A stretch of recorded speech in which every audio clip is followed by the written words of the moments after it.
gotta clap it up, man. We gotta clap it up. We gotta clap it up. Listen, this is truly, truly a monumental moment for the culture, for the community, but for me. A year ago, we stopped doing Trappin Tuesdays, and I'm gonna just keep it real, man. I truly felt unfulfilled. I knew that I had a role to play on the whole financial revolution. I knew my role, I knew my part. But we're all great leaders. Sometimes we try to do too much. So I am thrilled to have each and every one of you join me today on this journey. On a journey to create one of the most impactful shows our culture and community will ever see. We will go beyond breaking down the markets. We will penetrate the miseducation around finances and investing. We will give birth to that new 1%. We understand that freedom isn't given to anyone. But without the right information, those who do obtain it, they can lose it. And there are no refunds.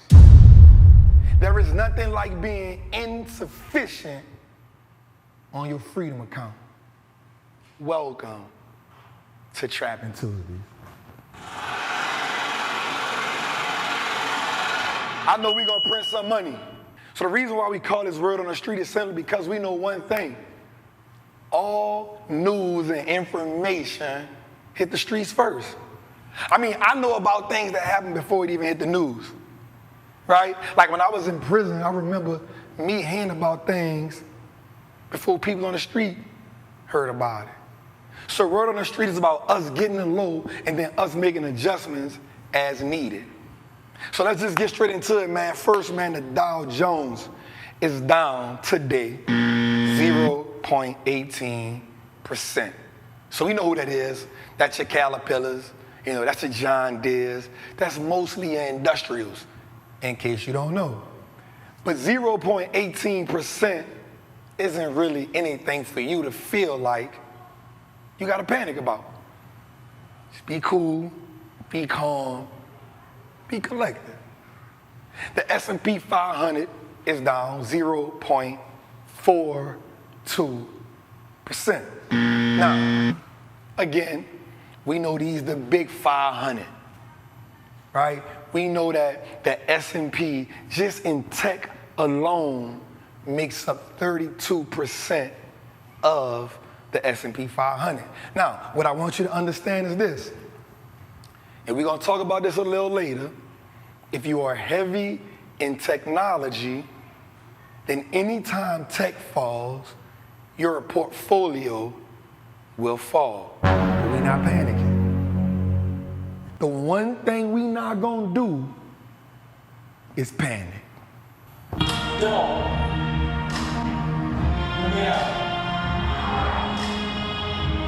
Let me out. Listen.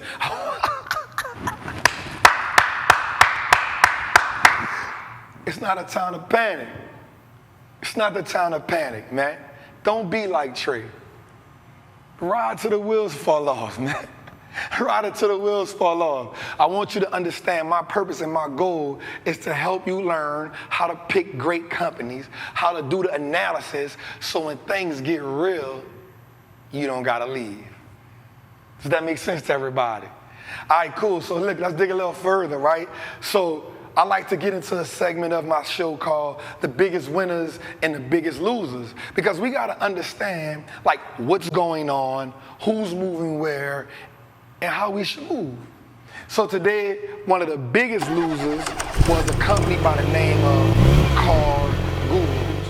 You know the company when you Google if you want to buy a car, right? If you want to buy a car and you look up Kelly's Blue Book, well, Car Gurus is the one that tells you this car is overpriced. This car is underpriced. Well, they ain't selling no goddamn cars right now. Bruh. I guess people not searching no cars. You know why? Here's why. Oh, I'm broke, baby. I got no money? Bullshit. I see it shining, nigga. I can smell a motherfucker with money. You great job. You got money. They should never give me this goddamn sounding board. They should have never let me play with this, because I'm gonna go crazy with that, right? So check it, right? So a big winner was QLYS. Now, shout to my brother, 19 Keys, because he heard me talk about this company a while back, and he said, Trap, I see you talking about this company. I need to know what it is. Well, today the company surged almost 12%, right? And it looks good in our portfolio. Matter of fact, this segment of our show, 100%, is sponsored by Crown Society. You know how that get down, guards in the building, you know what I'm saying? High frequency business. If you don't know, you need to check out that high level conversation with me and 19 Keys. It's gonna change your life. Shout out to my guy, shout out to my brother. We just went crazy this weekend at Invest Fest. That was, if you missed it, then you played yourself. All right, let's tap into something else, man. Let's go a little deeper, right, into another, like just a little segment. We're gonna move over because We Did It Joe had a little something to say on TV today, right? So Joe signed a $53 billion CHIP Act today to rebuild the semiconductor industry in America. And over the next 5 years, he's gonna help produce these chips here. Now, why is this important? Why is this so important? It is important because 71% of all chips get made in Taiwan. Now, here's what I'm thinking, right? Like Taiwan semiconductor is under pressure by China. Big pressure. Like real big pressure. You know, because they want their independence. They're like, you know what? We don't want to be a part of what you got going on over there. The thing about that is, they crying to America for help, which is cool. I ain't got nothing to do with them people's business. But what I do want you to know is this. If all the chips are made in another country, then that means you, America, are at a disadvantage. Now, I'm not gonna say that I agree with 98% of the things that Orange Man says. In case you don't know who Orange Man is, that is Donald Trump. Right? I don't agree with 98% of the things that he says. But one of the things that he said that I agree with was, America, if you don't build your own infrastructure over here, then you're gonna look weak. And if you look weak, in the streets we said, if you're weak, you beat. He put pressure on Apple. He put pressure on a lot of other companies. Everybody looked at him like he was crazy because they didn't want to pay higher wages, because it does cost. Well, now they don't got no choice. But they say even a broken clock is wrong twice a day, and even a dog, however that little saying go, it is what it is. But a company like Qualcomm that I actually own, right, it has already committed to $4.2 billion to build a chip manufacturer in New York. I should have had a New York. I should have had that button right here. That would have went perfect. Damn. All right.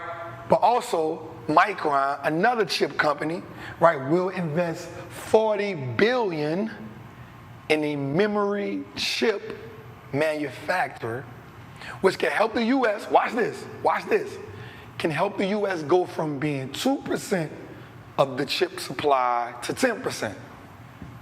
That's pretty big. But, you know, I like to go deeper. I like to do something called root cause analysis, right? So I like to go a little bit deeper than the surface. So I found out about this thing called fabs, right? They're chip manufacturers that are in America, right? They're in Arizona, Ohio, New Mexico, and Oregon.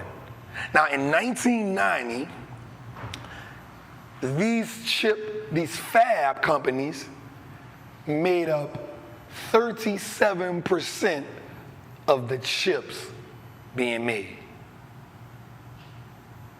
I want you to sit on that for a second. They went from 37% to 12%. That is a drought. So we got some work to do.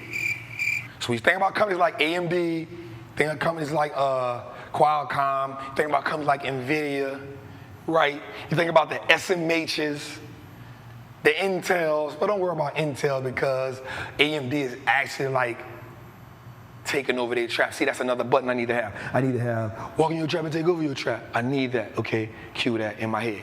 All right, bet. So AMD is actually taking market share from Intel, but I do believe that we should be investing in chips.